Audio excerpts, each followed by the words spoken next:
This is Dr. Wysong.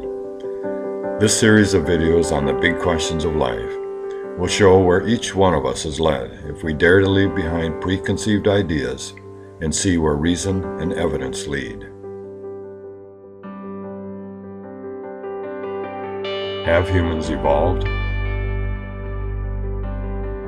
If we examine actual human history and artifacts, evolution isn't seen. There is no proof that humans have, for example, gained intelligence. If anything, we seem to be less capable than our ancestors. We have devolved. That is what we would expect, given the immutable laws of nature. Complex functional things, like us and our genetics, do not improve over time, they degrade. Our modern technological advancements simply show the effect of accumulated knowledge, or input from some extraneous source, not an intrinsic improvement in humans. Megaliths. Consider other accomplishments by our not-so-primitive ancestors. The Hanging Gardens of Babylon, for example, or the Rhodes Colossus, the statue of Zeus, the Artemus temple at Ephesus, the Mausoleum at Halicarnassus, Rome and its infrastructure in Coliseum, the lighthouse in Alexandria, Jewish temples, the Parthenon, and the gigantic and ornate cathedrals and castles spread throughout Europe. All of these things speak to high intelligence and skills, such as surpassed only by the following, which predated all of the accomplishments I just mentioned by thousands of years. Now, megaliths are large artificial stone structures. Examples include the huge mound structures in the Ohio Valley, the complex of Baalbek in Lebanon, Göbekli Tepe in Turkey, dating 10,000 years BC, Malta's megaliths, Tiwanaku and Pumapuku in Bolivia, Machu Picchu and Sacsayhuaman in Peru, Angkor Wat in Cambodia, the huge temples in Mexico and Central America. And there's a structure underwater off the coast of the island of Yonaguni in Japan, which is part of a complex stretching for hundreds of miles. This was also dated to possibly to 10,000 BC. That only begins the list. The Great Pyramids of Egypt are 40 stories high and were built with up to 3 million stones, each weighing 3 to 4 tons. They could make a wall 10 feet high by 5 feet wide, stretching from Los Angeles to New York. The precision of the pyramids is such that a fraction of an inch error in the base would end up as a 20-foot or more deviation at the top. If that occurred, all the work would have been for naught, since such a tilt would result in the structure eventually collapsing on itself.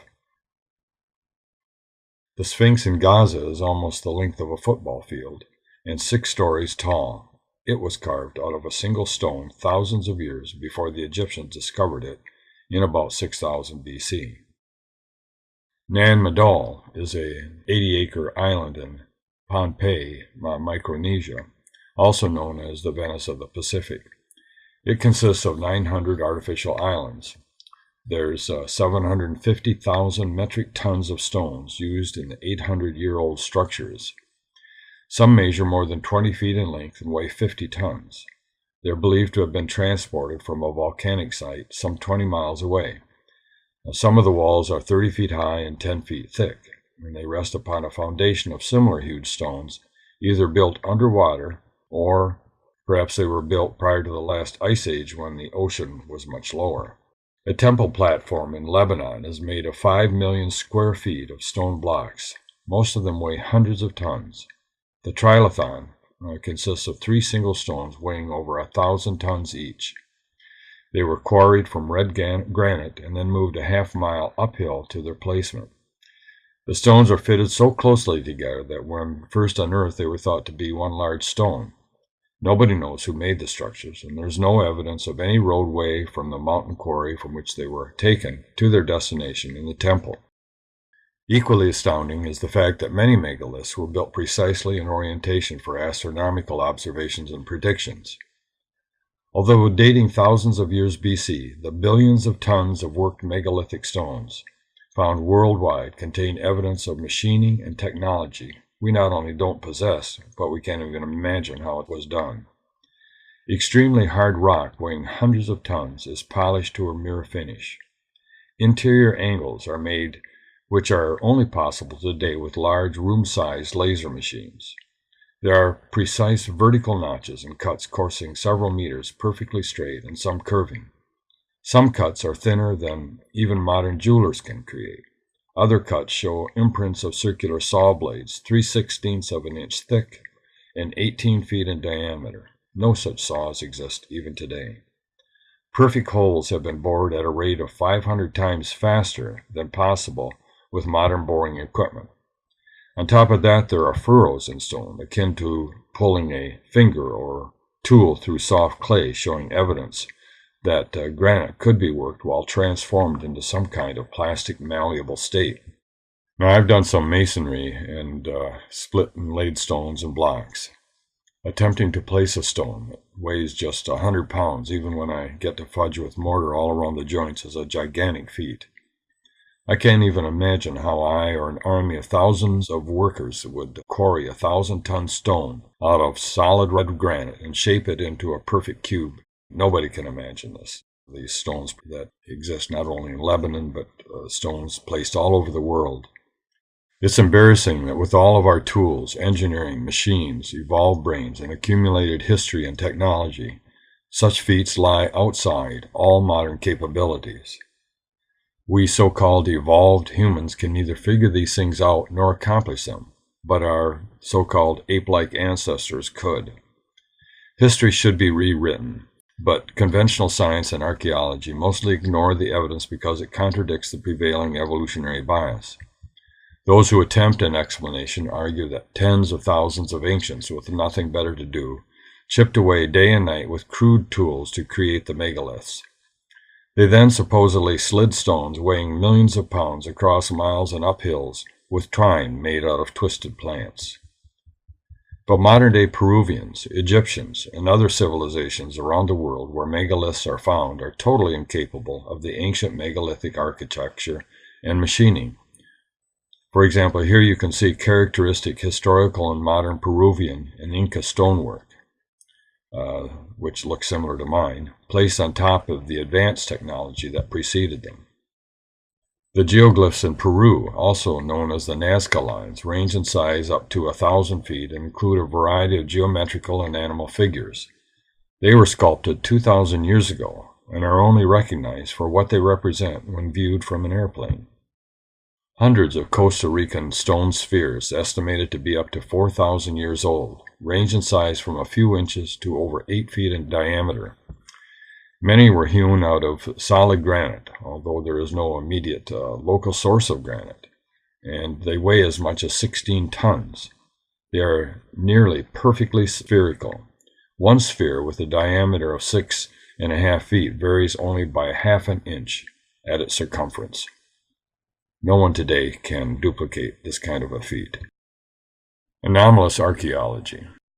Considering that our modern technology is developed primarily in just the last 100 years or so, the possibilities for what humans or others may have done in the past over thousands or millions of years is unimaginable. Considering the amazing Antikythera mechanism found on a sunken ship near Greece, embedded in encrusted rock was a small device containing an estimated 70 gears. It's displayed in the bronze collection of the National Archaeological Museum of Athens. Although dating to about 150 BC, the mechanism works like a computer to precisely calculate astronomical positions from dates that are entered. We can only marvel at the intelligence behind this machine, built by hand prior to electricity and modern technology. This anomaly, so-called anomaly from an evolutionary perspective, is only the tip of the iceberg.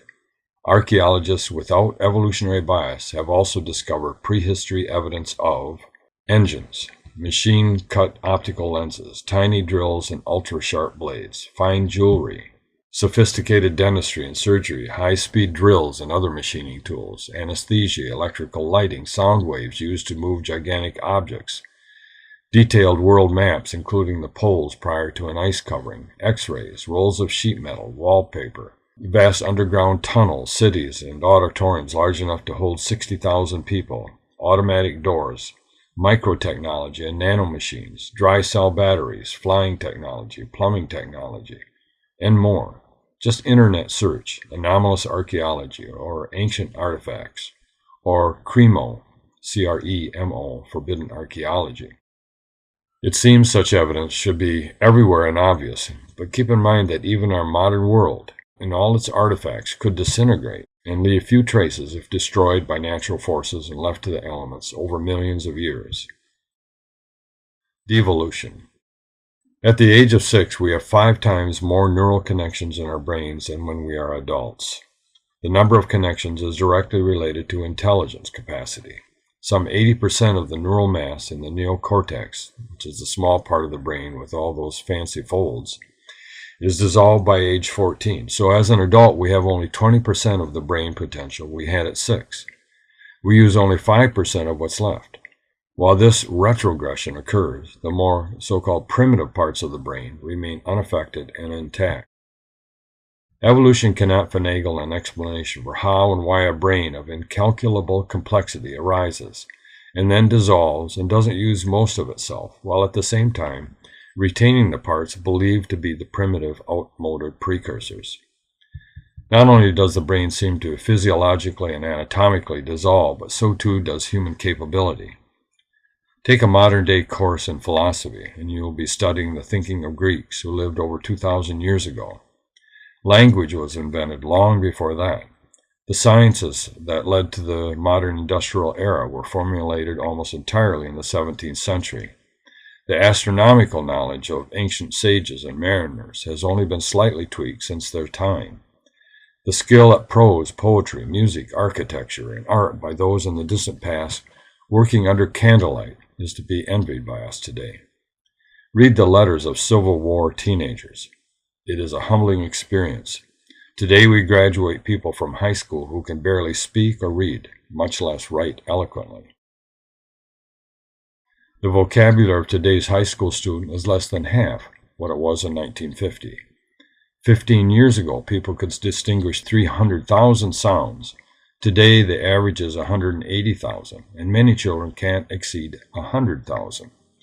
20 years ago, the average person could distinguish 350 shades of a particular color. Today, they struggle to differentiate 130. The above facts and reasoning deny evolution are in accord with intelligent creation.